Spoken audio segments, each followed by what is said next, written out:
সুপ্রিয় দর্শক, আপনারা দেখছেন এসপিএন বাংলা টিভি। দেখুন ও সাবস্ক্রাইব করুন এসপিএন বাংলা টিভি, দেশ ও মানুষের কথা বলে।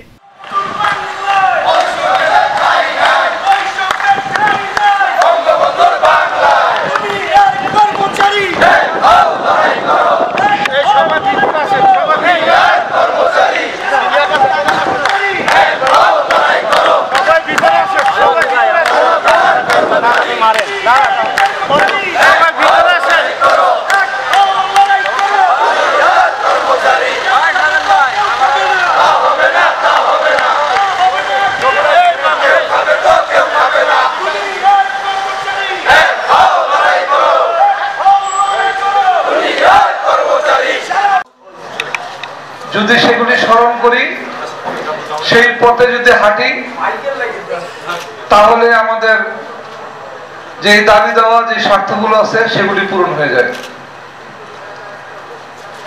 আমি বিভিন্ন নেতৃবৃন্দের বক্তব্য সাথে একমত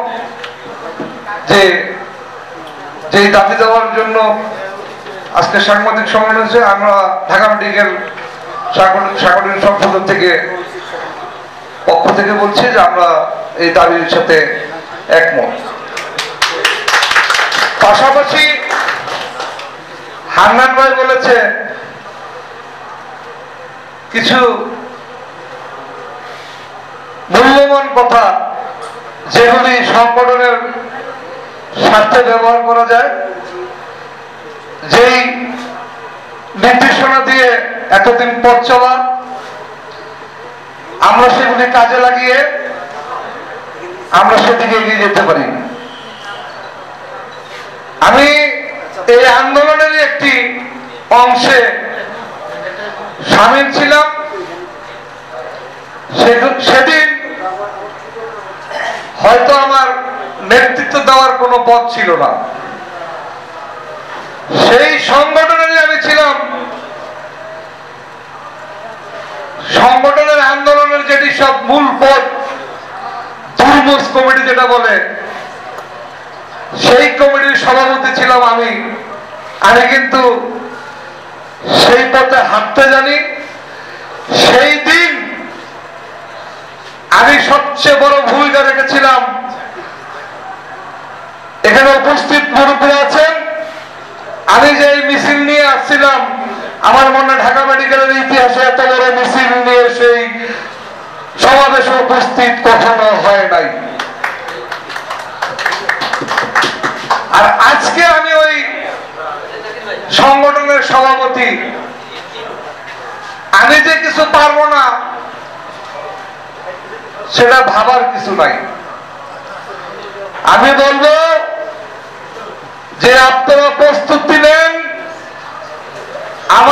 আমাকে নির্দেশনা দেন, যে কোনো সহযোগিতা চাবেন আমি করতে প্রস্তুত, এবং আপনাদের পাশে সবসময় থাকবো দাবি দেওয়া আদায়ের জন্য। মুখ দেখে লাভ নাই তো। আমি যদি না বাঁচি, কারো মুখ দেখে আমার কোনো লাভ হবে? হবে না। মানে আমরা এক পর্যায়ে আছি, মুখ দিয়ে বলতে পারি না, অন্তরে কিন্তু আমাদেরও বিষ। আসেন আমরা একসাথে কাজ করি, একসাথে দাবি দেওয়ার জন্য নামি। আপনার মূল শক্তি কি? লোকবল। শক্তি কি? অর্থের। সবকিছুতে আমরা পারবো। আমাদের ভয় কোথায়? আগে যারা ছিল সাহসী ছিল, শক্তি ছিল, আমরা কি দুর্বল? আমরা দেখতে তো মোড়া তাজা কম না, তাহলে আমাকে ভয় কোথায়? আমরা ভয়ও পাই না। শুধু আমরা একটাই, ওই মুখ দেখে দাবি দেওয়া ঠিক করে রাজপথে নামতে পারতেন। আসেন, আমি আহ্বান জানাচ্ছি, আমি রাজপথে আন্দোলন করতে প্রস্তুত। আপনারা শুধু হুকুম দেন, রাজনীতি করেন,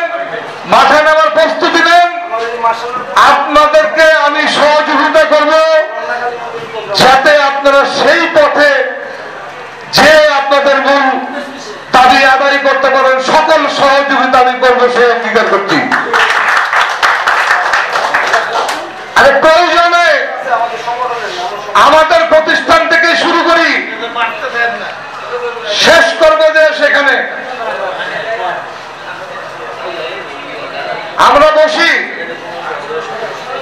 আমরা একটা ছক করি, আমরা আলাপ আলোচনা করি, না হয় আমরা নিজেরাই আন্দোলন শুরু করি, এছাড়া কোনো বিকল্প নাই। মাননীয় প্রধানমন্ত্রী মুরব্বীরা বলেন, আমরা যতই কাঁদি, যতই চিল্লাই, এই আওয়াজ তো এখান থেকে বাইরে যায় না। আমরা দাবি দেওয়া দেই, ওই পর্যন্ত যেতে পারে না, ওই রাস্তার মধ্যে শেষ করে দেয় ভুল বুঝে। আমরা তো আমাদের বিপক্ষে, কখনো পক্ষে নাই।